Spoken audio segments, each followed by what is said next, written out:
धर्म की जय। पर्युषण पर्वादिराज का ये अवसर आया है उत्तम माकिंचन दिन।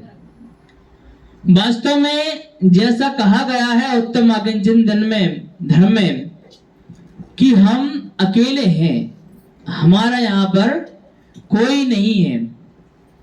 और ये सत्य कथानक है, क्योंकि ये जब जीवन में कुछ चीजें जब घटित होती हैं तब पता चलता है कि वास्तव में व्यक्ति अकेला आया था और उसे अकेला ही जाना है। कई लोग बाग हैं जिन्हें अच्छे संस्कार नहीं मिले हैं, उनके माता पिता आज वृद्ध आश्रम में देखे जा रहे हैं या फिर वृद्धा आश्रम में वो भेज देते हैं। तो क्या कहा गया है कि बूढ़े माँ बाप को भी जो व्यक्ति नहीं समझ पा रहा है और उसके लिए भी क्या मतलब बूढ़े माँ बाप के लिए भी व्यक्ति अगर कहाँ भेज रहा है, वृद्ध आश्रम में भेज रहे हैं, तो ये कहाँ की सार्थकता है। इसलिए कहा गया है मैं एकाकी एकत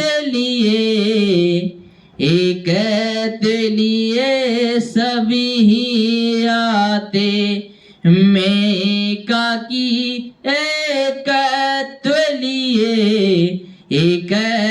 लिए सभी आते, तन धन को साथी समझाता पर वे भी छोड़ चले जाते। किसको साथी समझाता? तन और धन को। जिस व्यक्ति के लिए अपने धन पर अभिमान है कि मेरे पास ज्यादा धन है, तो उनको भी ये पता होना चाहिए कि धन भी हमें यहीं पर छोड़ करके जाना है, धन हमारे साथ में नहीं जाएगा। जितना भी परिग्रह में इकट्ठा कर रहे हैं, जमीन जायदाद रुपया पैसा सोना चांदी घर गाड़ी और आडंबर जितना भी इकट्ठा कर रहे हैं वो सब हमें यहीं पर छोड़ करके जाना है। अगर साथ जाएंगे तो वो है हमारे अच्छे कर्म। और अच्छे कर्म जो होते हैं वो भावनाओं से, जिसके अंदर भावनाएं होती हैं वही अच्छे कर्मों में लिप्त हो पाता है, अच्छे कर्म कर पाता है।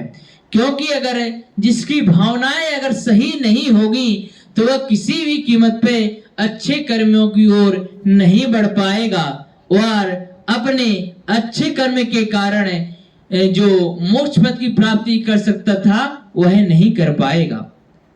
और वैसे अगर देखा जाए तो क्या कहा गया है कि इस संसार असार है और कभी भी कोई भी कहीं भी साथ छोड़ सकता है।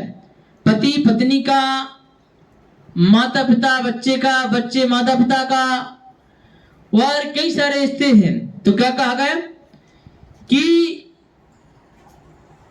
इस भरी दुनिया में